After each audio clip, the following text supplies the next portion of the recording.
Assalamualaikum, selamat pagi. Hari ni nak menghala ke Bukit Kaju Hitam, isi wire road.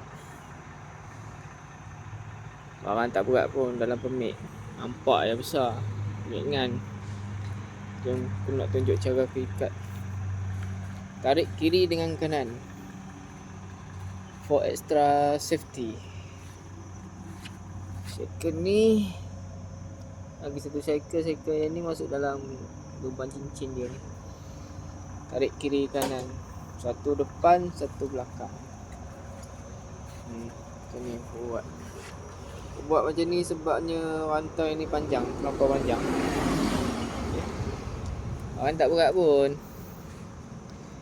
Cumanya bila letak kat depan ni supaya bila kita emergency brake tak adalah teruk sangat. Itu lagi satu lori pesut. Banyak lawa dia punya lori. Dia ikat 3 lah. Tarik depan, tarik tengah, tarik belakang.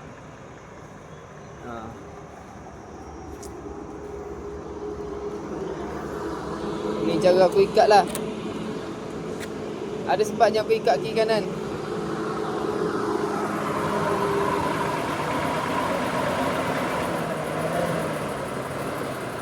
Tengok handsome drivernya. Tengok. Ada.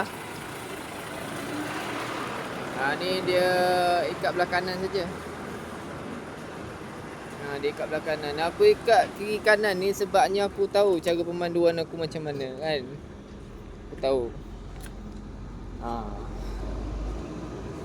Sebab tu aku ikat kiri kanan. Macam lagi satu lori lain dia ikat belah kanan saja.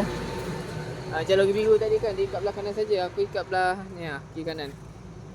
Yang ni je aku kena buat macam ni sebab aku tak cukup cycle. Tidak semuanya aku nak buat macam ni. Tak ada apa dah nak tunjuk. Dia pun baru sampai tu. Nak tunggu dia settle mandi, makan apa semua baru nak jalan lah pergi Bukit Kaju Hitam. Tak tahulah ada parking tak depan sana.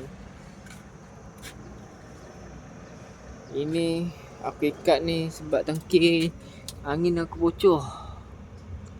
Jadi aku ikat tak mau bagi angin keluar. Tapi ikat tu mau jaga-jagalah takut ini kena rosak. Tak ada apa dah. Relax dulu. Tukar urat.